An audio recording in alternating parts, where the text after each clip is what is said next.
O tema do meu pronunciamento é sobre segurança cibernética e as suas implicações na soberania nacional.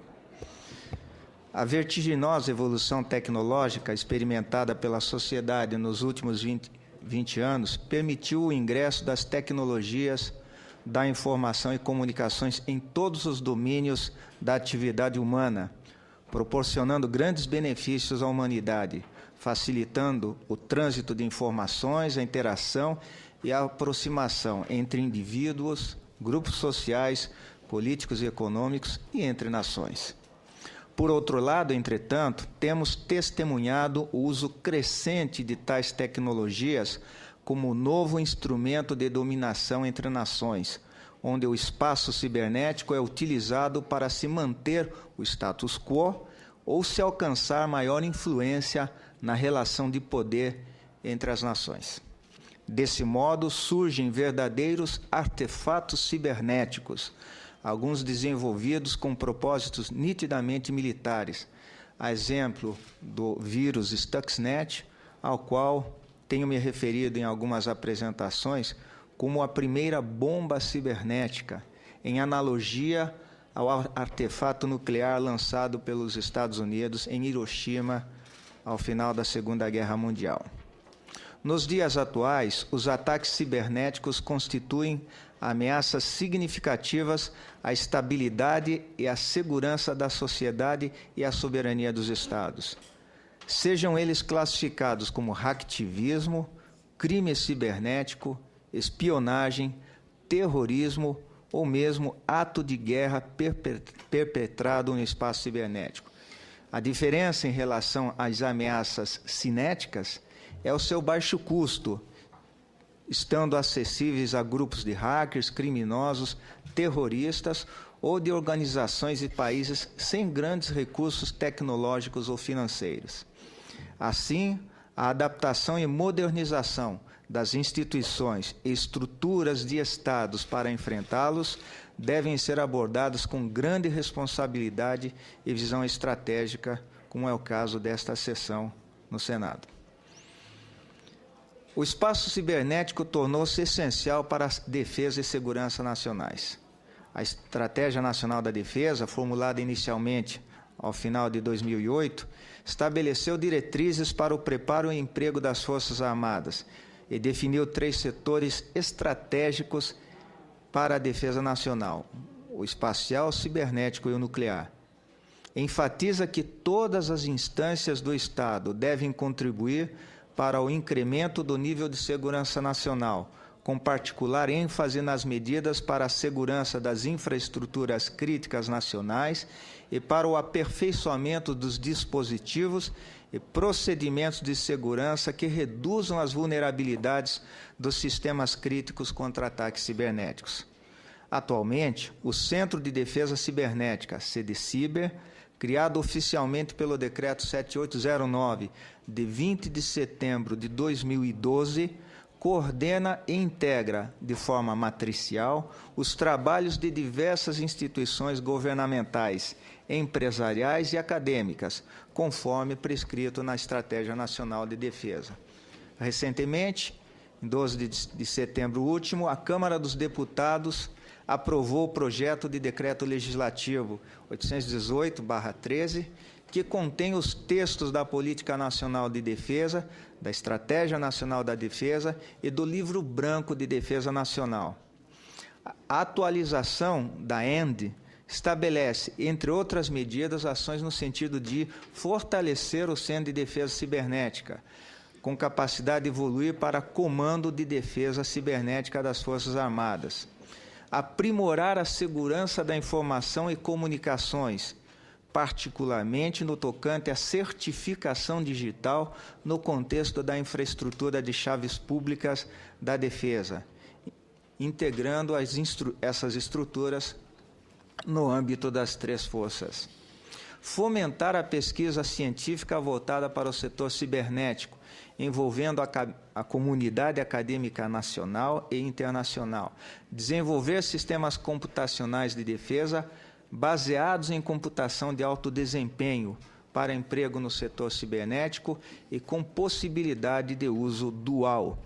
desenvolver a capacitação, o emprego e o preparo dos poderes cibernéticos operacional e estratégico em prol de operações militares conjuntas e da proteção das infraestruturas estratégicas do país.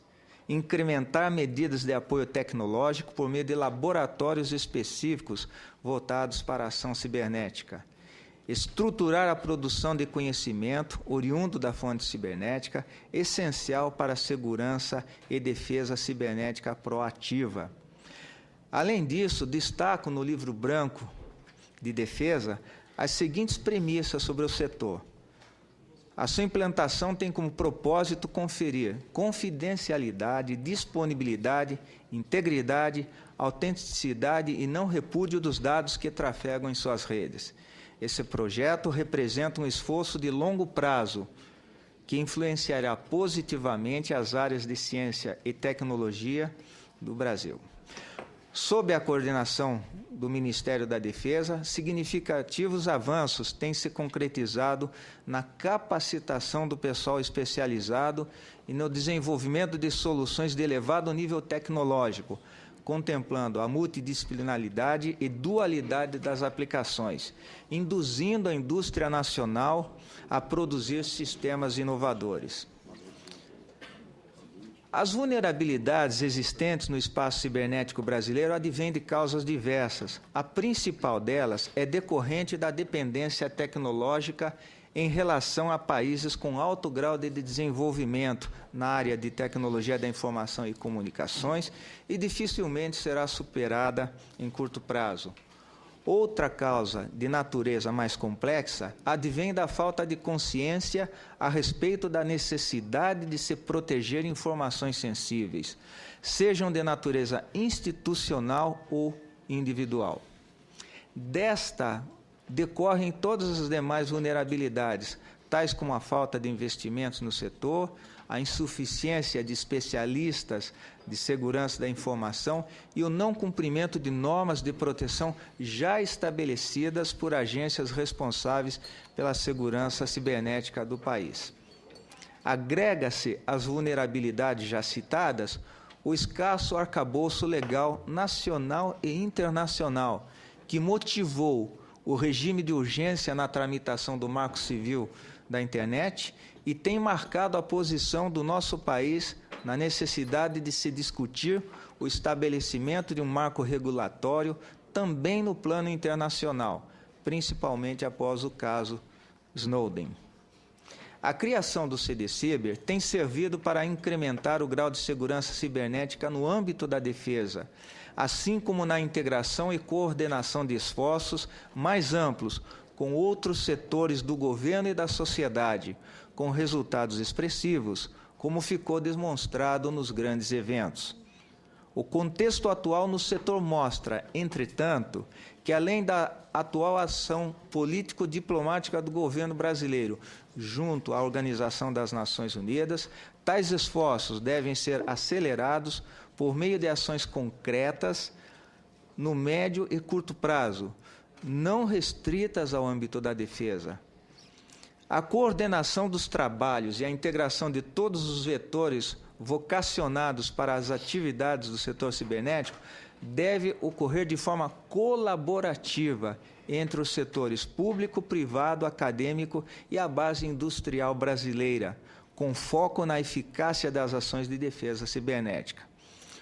O CDCiber tem atuado de forma colaborativa e em parceria com diversas agências governamentais, como o SERPRO, o GSI, principalmente por meio do DSIC, aqui representado pelo seu chefe, Dr. Rafael Mandarino, com o Ministério das Relações Exteriores, com a Secretaria de Assuntos Estratégicos, com os Centros de Tratamento de Incidentes de Rede do Governo, o CETIR-Gov e o CETIR-BR, com a Anatel, com a ANEEL, com a Polícia Federal, entre outras instituições.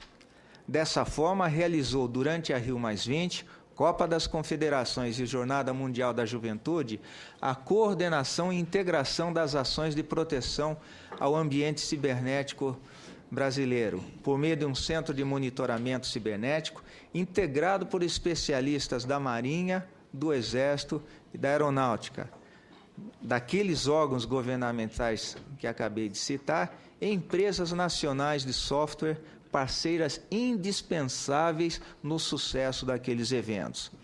Ainda dentro dessa forma colaborativa de atuação, o CDCiber organizou, em julho e setembro de 2011, 2 jornadas de trabalho em conjunto com a Secretaria de Política de Informática do Ministério da Ciência, Tecnologia e Inovação, onde foram elaborados 4 programas a serem fomentados por aquele ministério.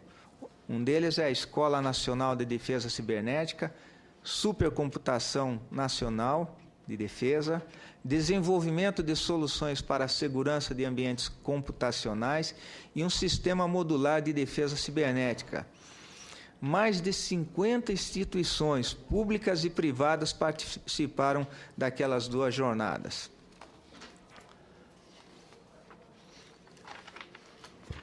O Brasil não dispõe de uma indústria de equipamentos eletrônicos e de telecomunicações que possam substituir grande parte de componentes importados para as suas redes internas, tais como equipamentos de comutação, roteadores, centrais de voz e outros ativos críticos para assegurar a disponibilidade, confidencialidade, autenticidade e integridade de suas comunicações internas.